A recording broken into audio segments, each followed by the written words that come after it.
బహజతుల్ Asrar page number 266లో ఈ విధంగా రాసి ఉంది.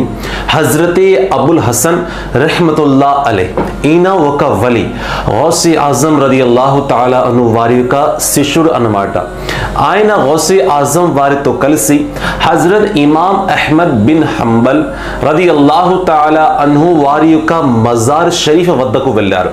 స్వయంగా హజరతే అబుల్ హసన్ వారు తెలియజేస్తున్నది ఏమనగా, నేను నా కళ్ళారా చూశాను, ఎప్పుడైతే నా యొక్క గురువైన గౌసి ఆజం వారు ఆయన యొక్క దర్బారం లోపల అడుగు పెట్టారో ఆయన సమాధి నుండి బయటికి వచ్చారు. అల్లాహు అక్బర్, వలి సజీవంగా ఉన్నారు. సోదరులారా, బహజతుల్ అస్రార్ పేజ్ నంబర్ 266లో ఆయన తెలియజేస్తున్నారు, నేను కళ్ళారా చూశాను, ఆయన ఖబర్ నుంచి లెగిసి గౌసి ఆజం వారిని కోగిలించుకుని సమాధానం చెబుతున్నారు, ఓ గౌసి ఆజం, నేను చాలా అదృష్టవంతుణ్ణి, మీరు నా యొక్క దర్బారంలో వచ్చారు.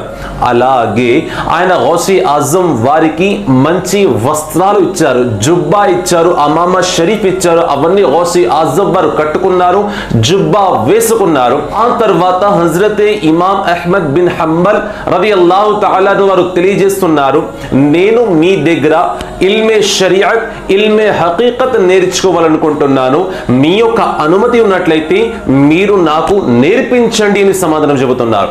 సోదరులారా, ఇవి రెండు ఒక సబ్జెక్ట్స్, ఇల్మే హకీకత్, ఇల్మే షరియత్, ఇవి రెండు సబ్జెక్ట్స్. ఈ రెండు సబ్జెక్ట్స్ నేను మీ దగ్గర నేర్చుకుంటాను, మీరు నేర్పించండి అని సమాధానం చెబుతున్నారు.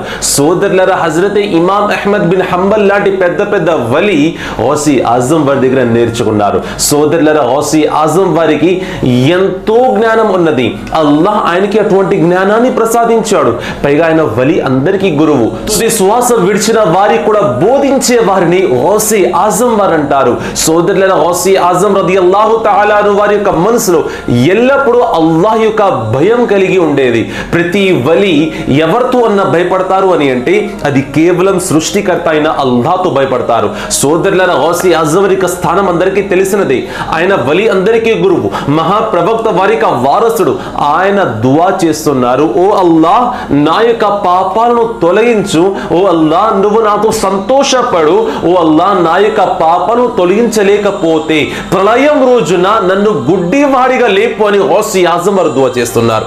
ఇతరుల మనుషుల ముందు నేను గుడ్డివాడిగా లెగవడానికి సిద్ధంగా ఉన్నాను, ఓ అల్లాహ్, నా యొక్క పాపాలను తొలగించు అని ఎల్లప్పుడూ దువా చేసేవారు. సోదరులారా, గౌసి ఆజం వారిగా గ్యార్మి షరీఫ్ చేసే మనం కూడా అల్లాహ్తో ఎల్లప్పుడూ ప్రాధేయపడాలి, ఓ అల్లాహ్, నా యొక్క పాపాలను క్షమించు అని గౌసి ఆజం వారు దువా చేయమని ఆయన మనందరికీ నేర్పిస్తున్నారు. గౌసి ఆజం వారిగా కరామత్ మనం వింటున్నాం. గౌసి ఆజం వారి చరిత్ర పైన కూడా మనం కన్ను వేసి ఆయన యొక్క అడుగు జాడలో నడవాలని ప్రయత్నం మనం చేయాలి.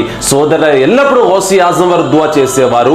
పాపాల యొక్క క్షమాపణ కొరకు అల్లాహ్తో ఎల్లప్పుడూ దువా చేస్తుండండి.